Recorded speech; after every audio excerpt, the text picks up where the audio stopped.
truth of the matter is you can paint whatever you want, but the problem is getting started.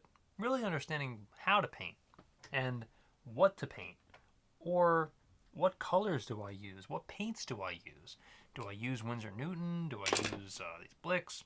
What do I do? What do I do to be able to make anything I want? And I'm going to tell you all of that in this video. But remember to leave a like and subscribe and hit the notification bell for more as well, because it's really important that you do so. And I also want to say too that I'm offering, for a very limited time, I'm offering a course. And it's not really like a course as much as me. Well, it is a course. It's something that is so valuable to you to get you to beyond the next level. And it's really something that I'm proud of to be offering. It's actually a one-on-one type of course with me personally, and I will personally guide you through how to become a great artist, really, and to get you to that next level. I'm only doing this for a short amount of time, or however long I really want to be honest with you. I want to pass on my knowledge to the next generation of artists and give that to you guys. It's important to me that I do that, to really give back something that I'm so blessed to be able to do, on a daily basis. How to paint anything you want. Well, there's a lot of things that you can do, and number one, how to just start from plan A or plan B or whatever you want to do, whatever you want to call it, is using paints. Okay, using paints that are not liquid type. That's not personally something I would use. Something I always stress about is not worrying about the paints that you're using. That's something you have to understand. You can actually use, believe it or not, you can actually use kids' paints, and the portraits, the paintings come out just fine. Don't get me wrong, it's not exactly something that I personally would do here most of the time, aside from a few colors, but that's another story. There's always exceptions to the rule, right? There's always the rule, and there's always exceptions to the rule. Now, you have to understand that making a portrait, making a painting, any sort of painting really, is going to be a challenge. But once you really create the painting over and over and over again with that repetition, repetition is everything when it comes to not only possibly playing guitar or becoming a great pitcher in baseball, but it also applies to painting too. Getting those 10,000 hours in with whatever you're trying to do is crucial. It's so big.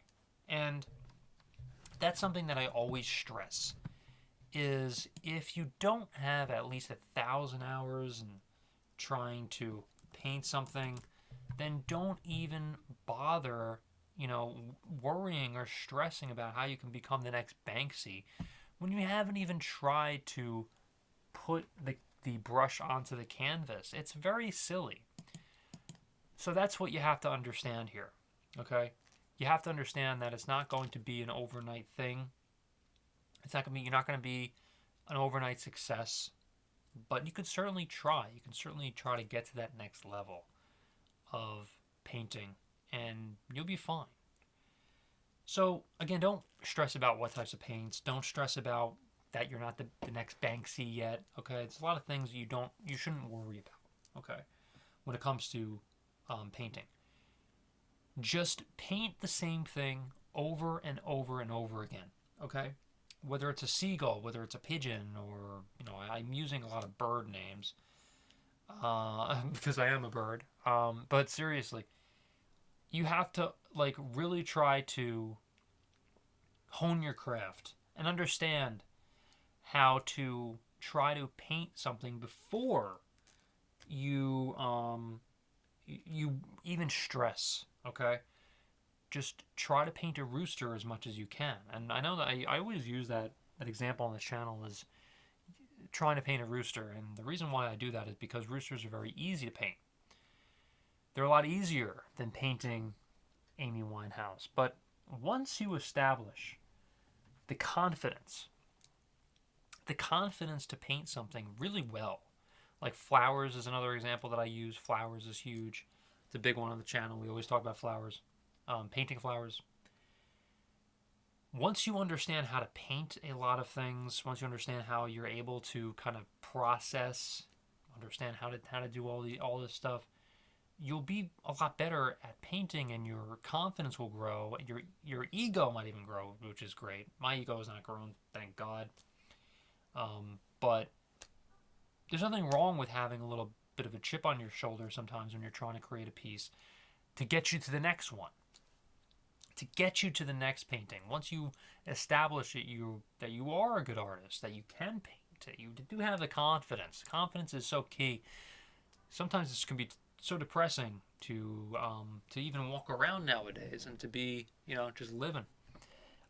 You want to have that stress relief when you're trying to paint. So there's nothing wrong with just trying to paint something and trying to be the best person that you possibly can, the best artist you possibly can be. There's nothing wrong with that. So I really appreciate everybody watching this. Again, if you want to subscribe, I really, really would appreciate that. Leave a like. And also, if you want to get to the next level, down below there is a class that I'm offering in the description. So check that out as well. Thank you so much for watching, everybody. Hopefully, I will see you in the next one.